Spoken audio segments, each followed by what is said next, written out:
Coming into this season, there was a lot of anticipation on who would win this year's Rookie of the Year award.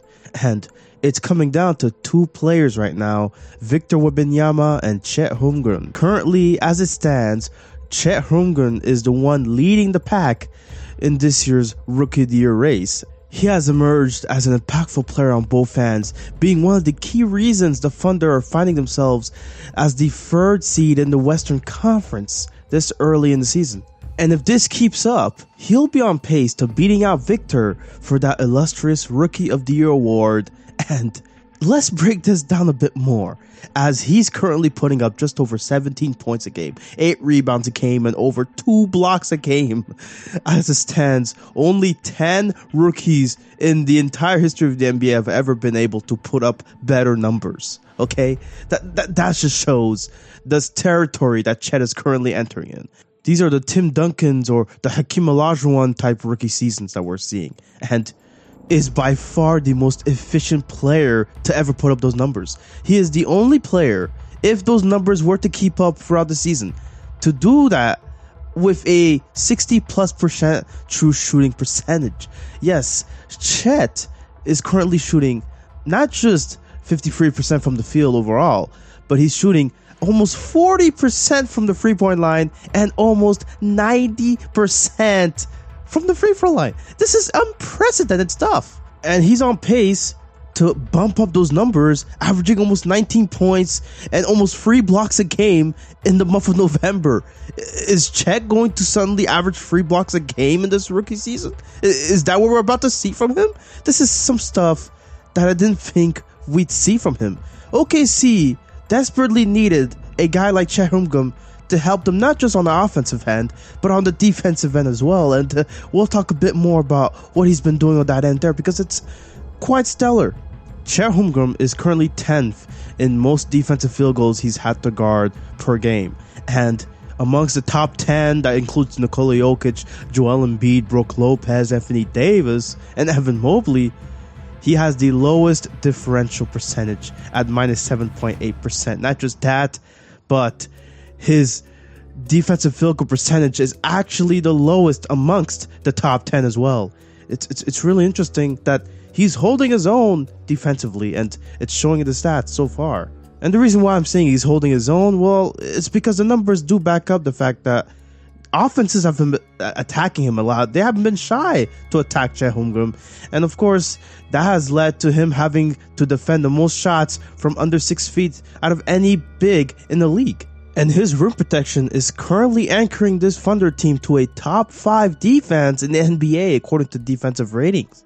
So how could Victor possibly be better than Chet Holmgren right now? I mean, Chet is just doing it at all levels at this point, more efficiently, and is leading his team to a better record. Well, yes, the team has a top 5 defense, and Chet is actually bringing impact on the defensive end to lead that team to such high levels.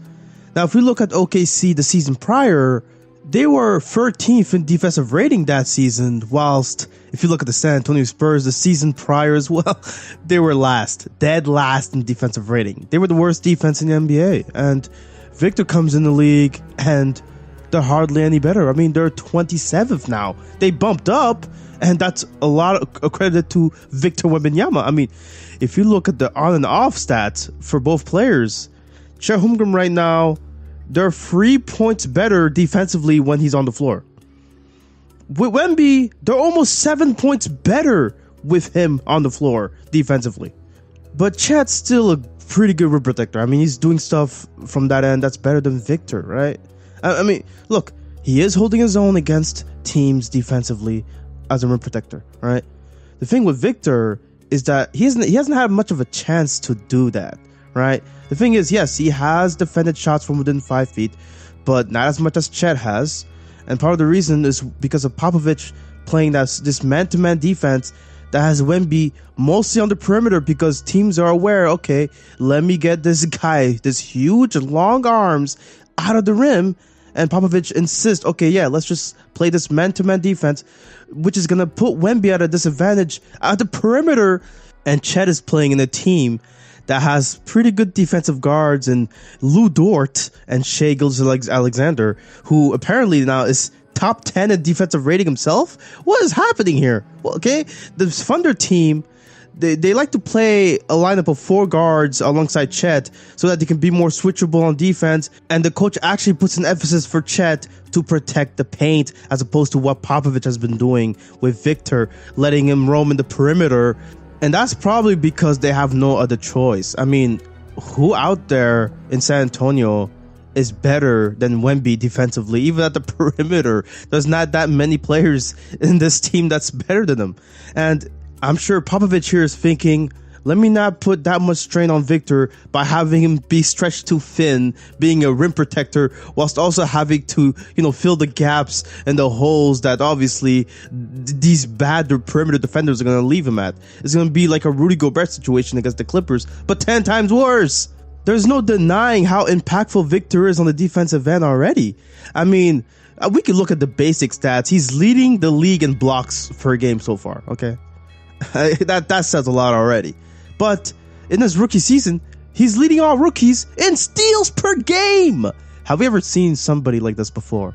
Victor has been unprecedentedly great for a big defensively in the passing lanes. Okay, he has over twice as many deflections per game as Chet Holmgren has. And that's partly because of where Victor sits on the floor defensively most of the time at the perimeter, where he's able to use his long, freakish arms to get in the way of these passes, and that generates him a lot of steals for this team. And even with that, he's still leading the league in blocks. Like, are you serious right now?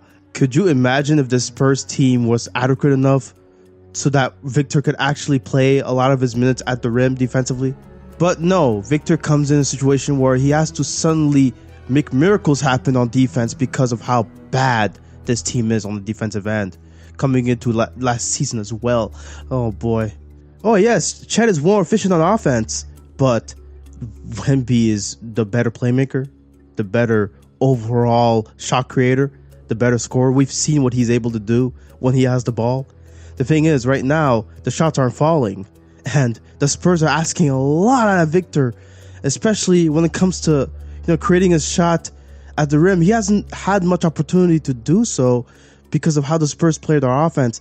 You see a lot of times in transition even, the rate at which Wemby takes an unassisted free is 80%. The rate at which Chet Holmgren takes an unassisted free and makes it is at 96.9%. Let me just say this. Wemby is having to do more with less. Wemby is having to compensate for the obvious flaws that this roster has, and he's still putting up more points than Chet, despite the efficiency dipping. People are going to say that because of Wemby's hype, as people saying he's the best prospect of all time, he should be much better than Chet is right now, right? Chet Holmgren should not be doing the stuff he's doing and have Wemby have his stats comparable to his. Right, at the level he's playing, Wemby should be way better. I mean, isn't he the best player coming into the draft we've ever seen? Guys, Chet is a redshirt rookie that came in the league the year before, and he's had the last season to learn through others' mistakes and try to keep up with the routine in the NBA. Wemby compared to him is like a newborn baby when it comes to the NBA landscape. Wemby is now getting adjusted to this whole NBA stuff. Okay, Chet Holmgren, we're talking about this dude is putting up the numbers he is right now, right? And Wemby, because of his hype, should be much better. Chet Holmgren, with the experience he's had in the NBA, with the fact that he's 2 years older than Wemby, shouldn't he be the one that's much better? Wemby's a rookie at the end of the day. He's a newborn baby. Chet is technically a redshirt rookie. He's not really a rookie that came in on the same year he drafted. No, he came in the following year because of an injury. As unfortunate as that is, let's see how Wemby looks at 21 years old. I'm sure things are going to look much, much different if you gave Wemby the same opportunities that Chet has. It's not even close.